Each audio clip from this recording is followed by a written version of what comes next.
Welcome to Cryptic Mystic Vault. In the aftermath of World War II, the Korean Peninsula, previously under Japanese rule, found itself divided along the 38th parallel. This partition created two worlds within one land, North and South Korea. The North, with its communist ideology, was supported by the Soviet Union, while the South, embracing democracy, found an ally in the United States. This ideological divide heightened in the wake of the Korean War, a 3-year conflict that ultimately solidified the peninsula's division. In the years that followed, the two Koreas developed along starkly different paths.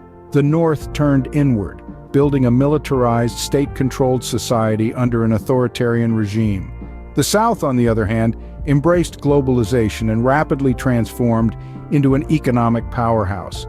Yet beneath the surface of progress, the peninsula remained scarred by its divided history.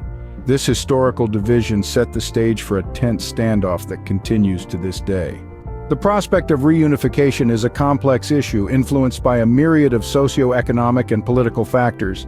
To understand this, we can look at expert analysis that explores potential models for reunification. Some experts suggest a two-system model similar to that of China and Hong Kong, while others propose a gradual integration model where economic and social systems are slowly merged over time. However, each model comes with its own set of challenges. The two-system model, for instance, requires a delicate balance of autonomy and unity, which could be challenging given the stark differences between North and South Korea. Meanwhile, a gradual integration model would require significant economic investments and social adjustments, which would put a strain on both economies and societies. Economic challenges are among the most significant hurdles to reunification. South Korea's economy, being one of the world's leading economies, is starkly contrasted by North Korea's, which is largely closed off and struggling. Bridging this gap would require substantial financial resources, strategic planning, and time. Socially, reunification could also present difficulties. The two Koreas, separated for over 7 decades, have developed distinct cultures, ideologies, and ways of life. Merging these differences into a unified identity could prove to be a significant challenge. The international community also plays a crucial role in this process. Countries such as the United States, China, Russia, and Japan, due to their political and economic interests in the region, can either facilitate or hinder the reunification process. This necessitates careful diplomacy and cooperation on the part of the Korean Peninsula. Past efforts towards reunification have been met with obstacles. High-level summits and diplomatic engagements, while signaling progress, have often been marred by mistrust, political instability, and international tensions. These challenges underscore the complexity of the reunification process and the need for continued dialogue and commitment. While reunification offers a vision of a whole Korean peninsula, the road to it is fraught with challenges and uncertainties.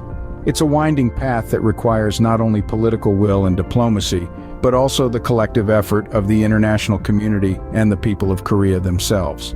The future of the Korean Peninsula is not just a matter of national concern, but one of global significance. This region, steeped in rich history and marked by division, stands at the crossroads of change. Its destiny is shaped by a complex interplay of historical, political, and social factors. Consider the historical backdrop: a peninsula divided post World War II, two Koreas emerging from the ashes of the Korean War.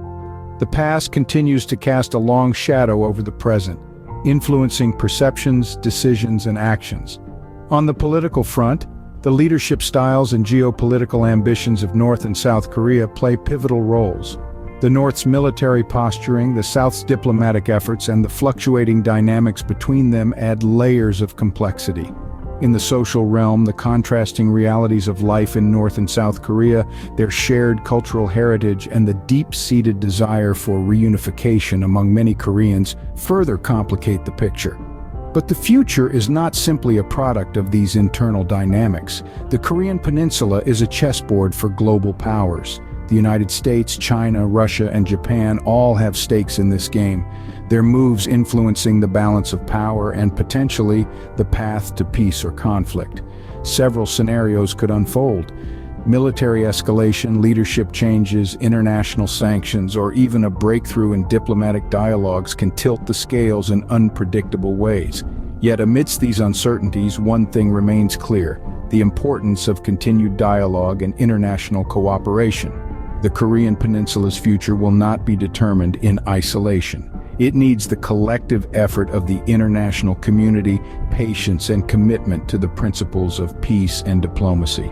As we navigate these intricate geopolitical dynamics, let's remember that at the heart of it all are the Korean people. Their hopes, their fears, their dreams, and their struggles are the most compelling part of this narrative. As the world watches, the fate of the Korean Peninsula hangs in the balance, a testament to the power of dialogue, diplomacy, and international cooperation in shaping the future.